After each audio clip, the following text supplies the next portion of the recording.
Great, it's an ultra dominant position. He's in a very, very bad spot. He doesn't have the power of his hips. He doesn't have the power of his legs. Guard recovery is not really an option. He has to really survive in here until he feels like an opening loosen up, and then he can break through, or break out rather. And then of course I have all those arm attacks too from there. So that is like, when it comes to back control, probably like the checkmate when you're on the back. Checkmate is anything that gets you a finish, you know. Again, that should be your favorite submission. So I'm gonna ask you what your favorite, when you're thinking what's my favorite submission? Shit, whatever works, bro. Yeah. What's my favorite strike? The one that puts you out. The one that won? Yeah. Yeah. Which one won me my last fight? That's the one I like right now. Whichever one gets me the next victory, that's gonna be my new favorite for the moment, because whatever got me the win. Yeah. You know? If for whatever reason, and some people are funny, man, like some people have like really, really skinny necks, and no matter how you squeeze, like I've gone against like really, really skinny guys, like real lanky dudes, and they just, no matter how big my legs are, I can't get on their arteries. It's cool. It's still a great control position. I'm still dominating you for however long we need to be here, and then switch to another brother if you're really trying to get that finish.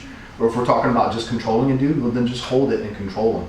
If we're talking MMA, then use it as a control, and then you can win with strikes too. You can tap them out by hitting them, or you can put them out too. I came from striking for many, many years first, with some wrestling, right?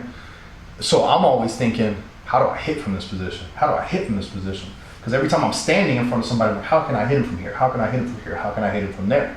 So once it went to the ground, I'm thinking, oh, I can hit him here, I can hit him there, hit him there. And they're like, no, man, you gotta get this. And I'm like, well, why, bro? I could totally break his nose right here. You know, I didn't understand it. It made me mad that they didn't want me to hit. I was like, kept rebelling against jiu-jitsu, right? But that's the thing. So it's often neglected. They get into that, especially people that train just the gi and just like sport jiu-jitsu. They're just thinking about grips and how to grab and how to get to the submission attempt. But sometimes you just gotta hit somebody, bro. Like in a real fight, like sometimes you just gotta hit, dude. And those hits will either get me a finish by knockout or by causing damage, or they will set up me being able to get a submission. Because the second I'm on top of you and I'm hitting you, you have to make a choice. You're gonna let me keep hitting you, or you're gonna bring those arms up to block. When you bring those arms up to block, I can either keep trying to tag you, or I can go, hey, there's an opportunity to get a finish, and then switch gears. But most like sport guys or pure grappling guys don't think like that.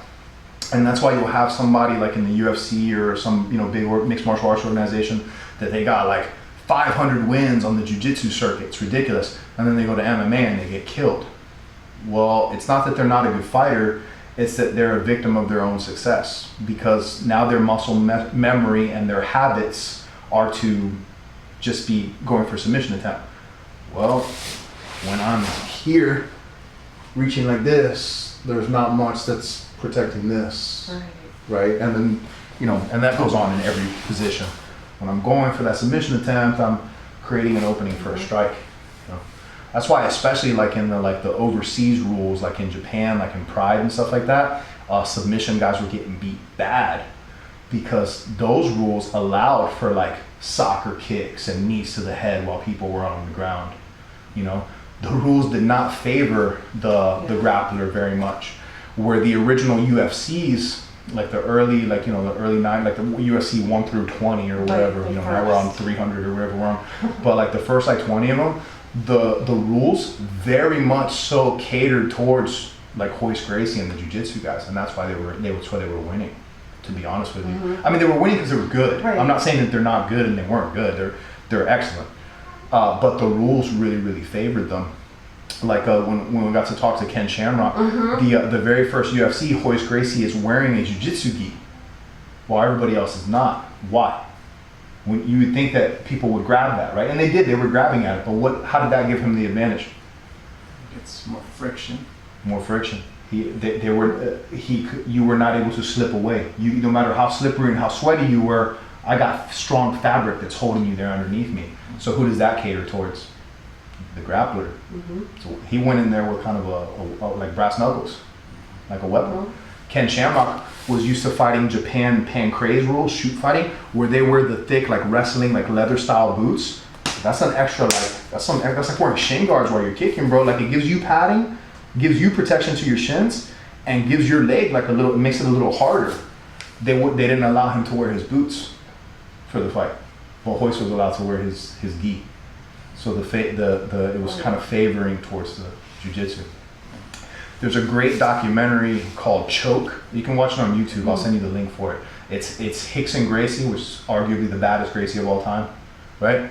I'll send it to you too, Tito, so you can see. It's a really, really good mixed martial arts movie, and it's a Japanese tournament where Rickson goes to fight 4 men in one night, 4 guys in the same night.